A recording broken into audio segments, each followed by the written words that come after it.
So what does this guy do that he has all this loot? I really don't want to say. I'm going to keep it all directed at me. It's all above board legal, you know what I mean? But we're sort of keeping it mysterious. I want any negative energy towards the tournament come in my direction, not the anonymous sugar daddy in the background. Okay. So you don't want to say like what the business is, or does the business profit off of this at all? Does this benefit the business to do this? Does it Whatever he's benefit their doing? business? I mean, we're running it as a non-profit. So, like, obviously for people that want to support the sport of jiu-jitsu, like, we're going to donate basically all the ticket sales of this event towards different charities. So we really want to do this as a non-profit because my thoughts were, if jiu-jitsu doesn't make a profit, we might as well make a non-profit. Okay.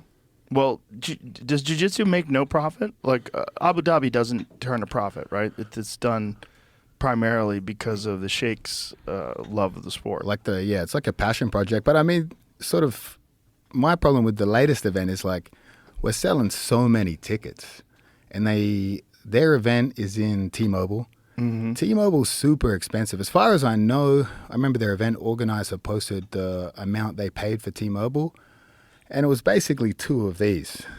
So I was just to rent out the venue. Just to rent out, And you were at the Thomas and Mack? Yeah. So the previous event they were at Thomas and Mack. So I just thought, hey, I might as well check how much Thomas and Mack cost, and it was a lot cheaper. So in my opinion, we're really doing this because the prize money's been the same for so long.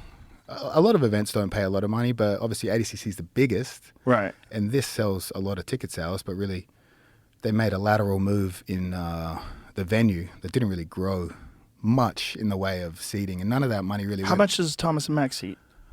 I think we'll have about 11,000 seats for this one. And T-Mobile's what, 18? I think 18, yeah. So not massive difference, and really ADCC prize money stayed the same. So their prize money, you have to win 4 matches to get 10K. Not that I'd know because I could never fucking win it, but we're going to do 2 divisions and pay 100 times that amount of money to the division winners. So 10K is the winner of ADCC. And we're going to pay $10,001 to show up to our tournament.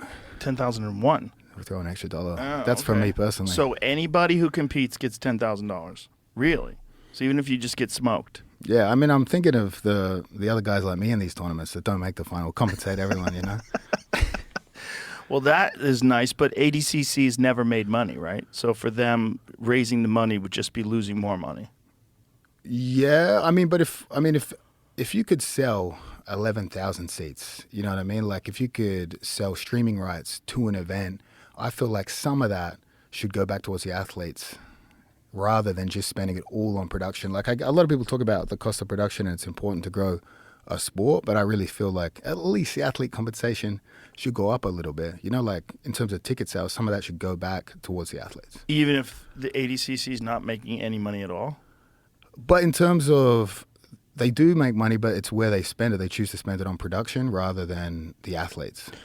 Right, but it's not profitable. Like in terms of the organization itself is not really profitable, I don't believe. Well, I would imagine if they had chose Thomas and Mack with the streaming rights and the cost of the venue like that they've spent on T-Mobile, for sure they would have made a profit off this event. You could curtail production costs down.